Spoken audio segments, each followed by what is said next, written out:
good, thank you. How are you? I'm really, really well. Thank you so much for agreeing to chat to us today. No, of course. I'm so happy we got to work it out. Now, Teresa, this film, I had a chance to sit down and watch it, and it's an absolutely amazing thriller, so congratulations on that. Oh, thank you so much. I really appreciate it. So tell us a little bit about how you first became involved with this project, because Andrew now has made a name for himself as one of the best thriller directors in the world. So what was it like when you first got approached for this film? Yeah, I mean, it was one of those things where I think I was so lucky to have so much to look back to before the audition as well, because he has done so much, and for the Australian film industry as well. So I basically just made sure I kind of caught up on everything that he had done up until that point. I, saw all the Blackwater series and things like that, and basically just put down the audition. And I didn't really hear back from anyone until I think it was maybe about 3 or more months past that date. And yeah, then I was lucky to have a meeting with Andrew, and kind of just gave me the rundown on how he works. And yeah, I was super excited to have the opportunity, and finding out it was happening was just, it didn't even feel real. And what was your first thoughts when you read the script? Because, like I said, Andrew makes amazing suspense thrillers, but also this film has a second side to it as well, with the storyline about domestic violence against women. What was your thoughts when you first read that screenplay?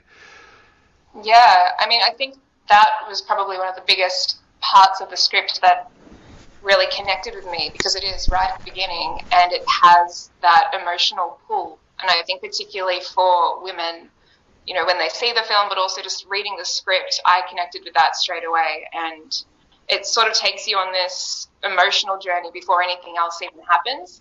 And that I thought was a really interesting way to kind of add something to this genre.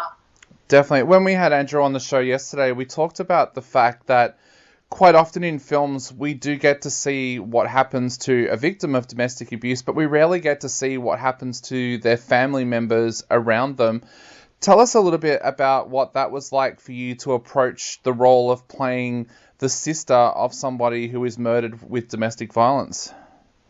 Yeah, I put in a lot of work and time in the research of that part of this. I think, to me, it almost was more important than anything else with the film, of understanding that before I even started learning the lines. I wanted to have that world be something that was real for me. So I, watched a bunch of interviews and just really looked into how it affected the victims, but particularly as well, like the close family, either those living with that person or just those that, particularly like in this film, where they feel as though they have some part or ownership in making sure that person is okay. And that the grief and the loss of losing a loved one is hard enough, but when there is something so tragic attached to it, that was the kind of thing that I really delved into. And my research really went into that. Your character is also so multi-layered as well. There's that line in there where they talk about the fact that your character went overseas to avoid having to go through the police investigation and the funeral and things like that. With such a multi-layered character, is that something that you found a bit of a challenge, like something that you really enjoyed, being able to play a multi-layered character in a genre film?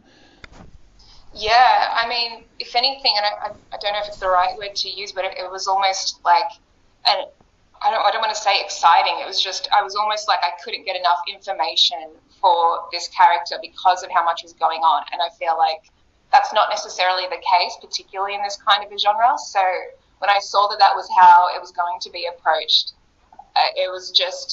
it fueled me even more to make it as true and real as possible. Now, the other thing that Andrew is known for is he doesn't use tanks or anything like that. He films in open water. Was that something that you were kind of worried about when you first got the part, when you learnt that this is going to be shot in open water? I wasn't worried about it. It was more just I made sure that I was prepared for whatever we were going to be asked to do. So I was lucky to have just, I think, a month and a half's notice, really, of, we're going to be shooting this at this date, as much as we could plan things, still mid-COVID last year. And I just made sure that endurance was there. But once we were there and we got talked through how they would be filming things and, the kind of stunts that we would be expected to do or that they would like us to do, it was all pretty much step by step. So I love getting involved in a character physically. That's actually sometimes one of the better ways I find to access a character. So did you have any scuba experience at all, or was that something that you had to go away and learn during that month? Yeah, no scuba experience. We had a week's training on all the things that they wanted us to do, and so we were lucky to have a guide for that kind of a thing, and all of us girls got there at the same time. So for most of us, I think it was our first time with all that stuff, so we were all just learning together. Andrew and I talked about the realism that comes to his films yesterday as well, and for you as an actress, does it make it feel more real because you are actually out there in the water and not having to act in a tank? Oh yeah, absolutely. I mean, us girls would be talking about that so often, where even just because most of the day we'd have to sit in the kayaks, like it just didn't make sense, or there wasn't enough time for us to always get in and out in between things. So there would be times where we would just be sitting in the kayaks looking out to the open water, and that alone, it's crazy how much that can feed your imagination, and even that can start to sort of like set in a little bit of fear and things like that. So we didn't have to work as hard for different things like the conditions and, feeling the sun and the water rocking you. It was all real, and it just gave us more to work with. That was actually my next question. You're out in the open water and you're making a movie about a killer shark. How do you shut off your brain from going through that? What if there is a shark in the water right now? Yeah, I mean, we did luckily have people that was like their job to be on the lookout for things like that. So we had to rely on them being like really watching everything. But there were times where you just kind of had to roll with it and just, hope that it was all going to be okay. And if not, just trust that we would all kind of be there and look out for each other and get out as quickly as we could. But we did have someone on the lookout. Did you have any fears like that in real life? Like, are you someone who does get nervous about when they go swimming that there might be a shark or anything like that? And how do you bring that then to your role when you have to act scared in the film? No, I didn't really have that much of, a fear of sharks before this. It was one of those things where I think if there was a fear to have, that one seems to be a manageable one anyway. And I think that's why a lot of people have said, why shark films? Why are they enjoyable? I just feel like it's one of those fears that if you want to avoid it, you can. Yeah. And I think that helps. So yeah, luckily I haven't had that fear, but I also don't think I would want to put myself in the way of a great white if it can be avoided. Yeah, you mentioned the shark genre there. I think here in Australia, we don't quite fully recognize what the shark genre is like in America. I mean, they have Shark Week and everything on TV. You've been in America and experienced that. How do Americans approach shark films and shark documentaries differently to Australians? It feels like it's this huge interest, and because there is just more and more content because of that, it all just sort of becomes this bigger cycle of, it's that everyone wants more and more of it. So I've definitely seen that, and I watch the films myself wherever I am. It is one of those, it's either an easy watch depending on the way that the film is made, but it just seems to be this exciting genre that so many people are drawn to. Definitely. Now, we talked before about the way Andrew shoots and about the realism, and you talked a little bit about having to prepare for the endurance. How long of a day would you be shooting when you're making this film, and how much of that day would be in the water or on the water? There were very, very long days.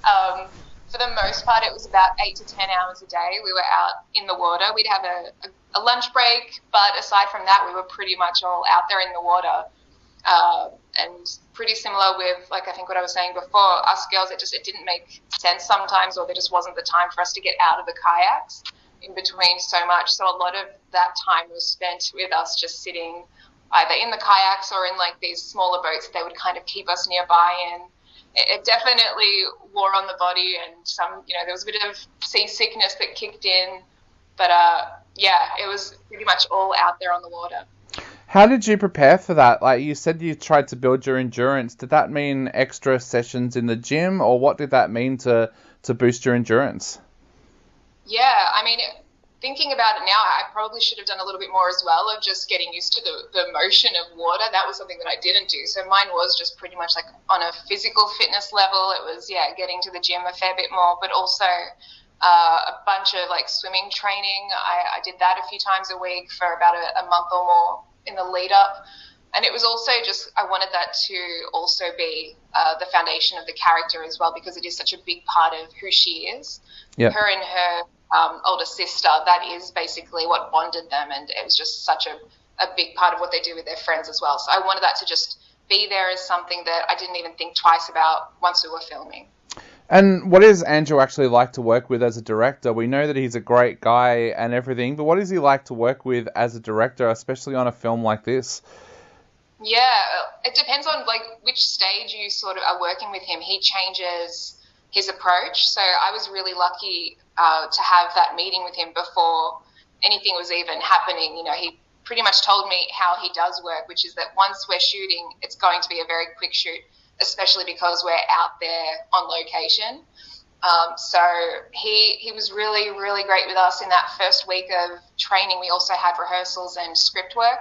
So he basically just let us know that he was really, beyond that week, he was entrusting the characters onto us. And it was just, you know, we'd been cast for a reason, and he was open to hearing if there were any dialogue changes that we felt like we maybe thought, you know, would make more sense for us as the characters. He was really open to that.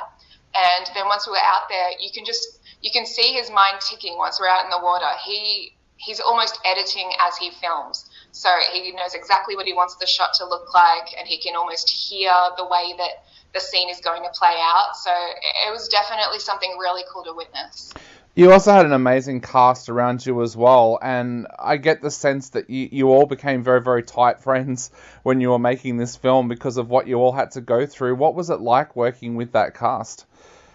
Yeah, no, I love hearing that and like the feedback of that coming through, because it's a genuine thing that happened with this group of girls. Like, I really, really have so much love for them. I hadn't met all of them aside from Anne. I'd seen her once before, like for a really quick kind of like coffee and a chat years and years ago.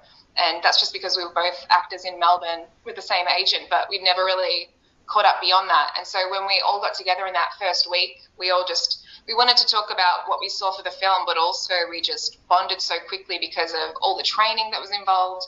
But also you're out on the water in these kayaks just sort of grouping together, and there's so much time spent together. Plus the subject matter that we're dealing with is so heavy. And yeah, I think it really affected all of us in a really deep way. So we were always like having chats at the end of the day, just really checking in with each other. And yeah, they're true friends.